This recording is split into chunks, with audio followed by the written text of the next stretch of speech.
Welcome to Maths with EJD. In this video, we're talking about joint distributions, specifically joint probability distribution, and other topics will follow under joint distributions. Okay, starting with joint probability distributions, right? We need to find out what that is about. And joint probability distribution refers to the probability distribution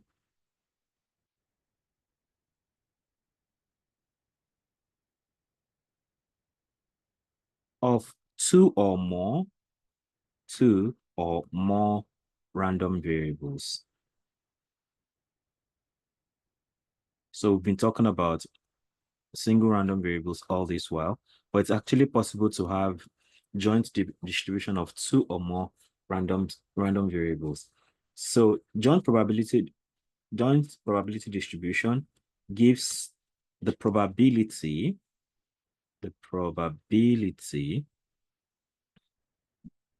that each of the variables falls within a specific range.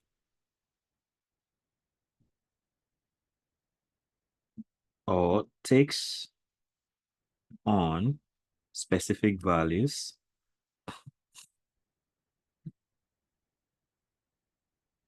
simultaneously.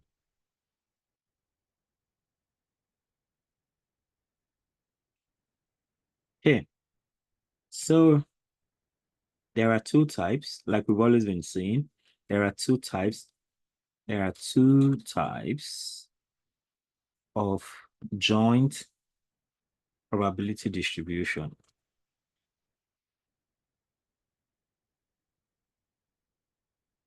Two types of joint probability distributions, depending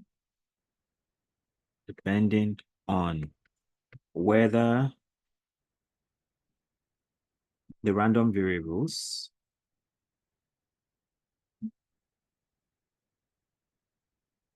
are discrete or continuous. So that's broadly what we've been having since we started talking about random variables. It's either discrete or continuous. Okay, so based on this now, can we talk about first in the discrete case now?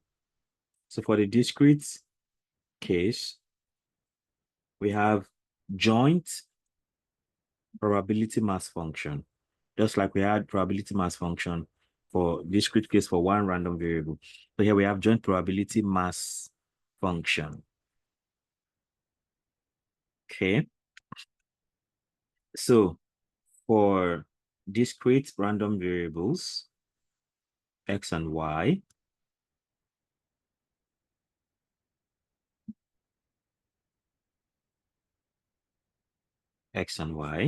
the joint PMF, the joint probability mass function,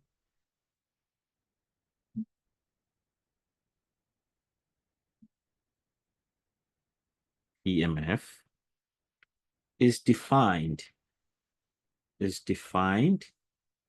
as probability that the random variable x takes a particular value x, and probability that the random variable y takes a particular variable, a particular value y, and that is equal to the probability that x is equal to x and y is equal to y.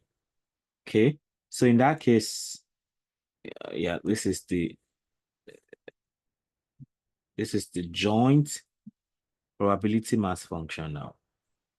As a joint probability mass function. So this function gives the probability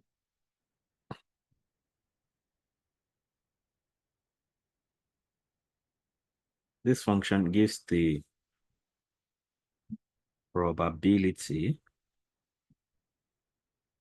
that x takes value x and y takes value small y simultaneously.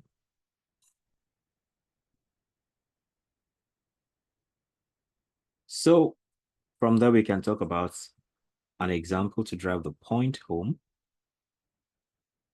Suppose you roll two six-sided dice and let x represent the outcome of the first die and y represents the outcome of the second die.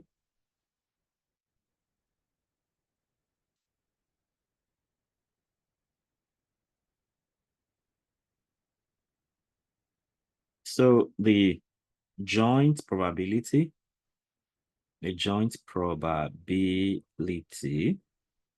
that x, joint probability that x is equal to 2 and y is equal to 5 will be this. So that's probability that x is equal to 2 and y is equal to 5. That is simply probability that x is equal to 2 multiplied by probability that y is equal to 5. So probability that x is equal to 2, of course, when you roll a die, is 1/6. Probability that y is equal to 5 is also 1/6.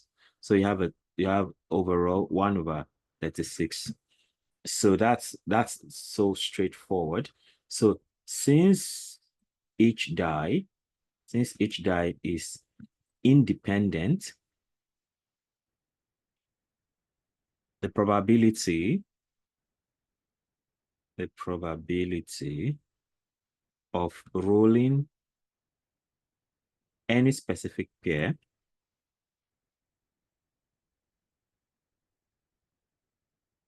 of outcomes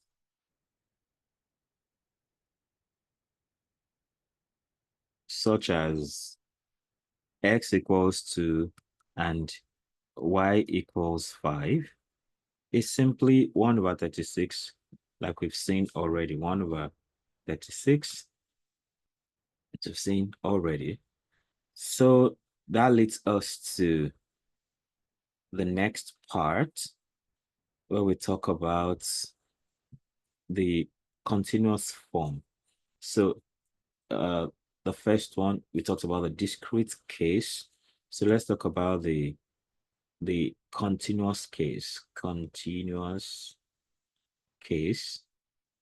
So that is where you have the joint probability density function.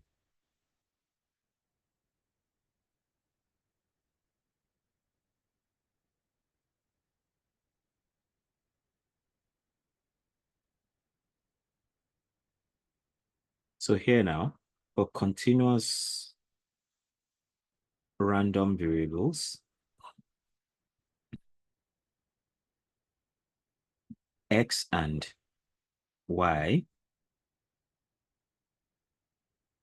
the joint probability density function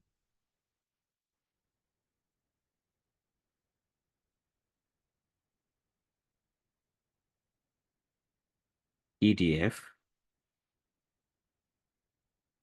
is defined as a function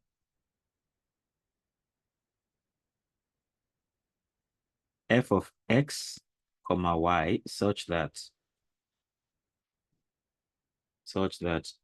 probability that a is less than or equal to x is less than or equal to b, comma c is less than or equal to y is less than or equal to d will be double integral. So integral from a to b and integral from c to d, f of x, y, dy, dx. Of course, so basically we're saying that x equals a to b and y equals c to d.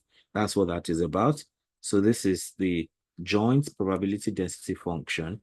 This is the joint probability density function, which corresponds with the discrete case. So here, this double integral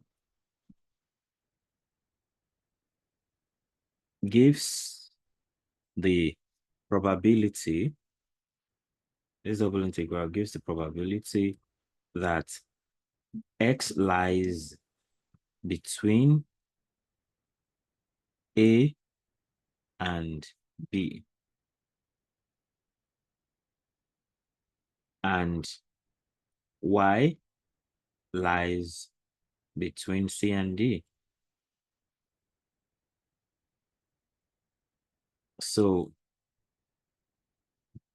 for an example now, let's have this. Suppose x and y are jointly distributed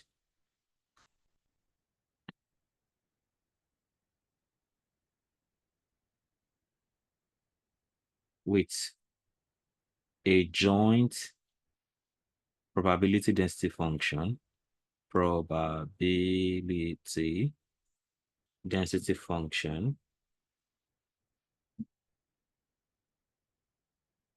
f of x comma y equals e raised to minus x plus y for x greater than or equal to 0 and y greater than or equal to 0. So to find the probability that x lies between 0 and 1 and y also lies between the same interval between 0 and 1.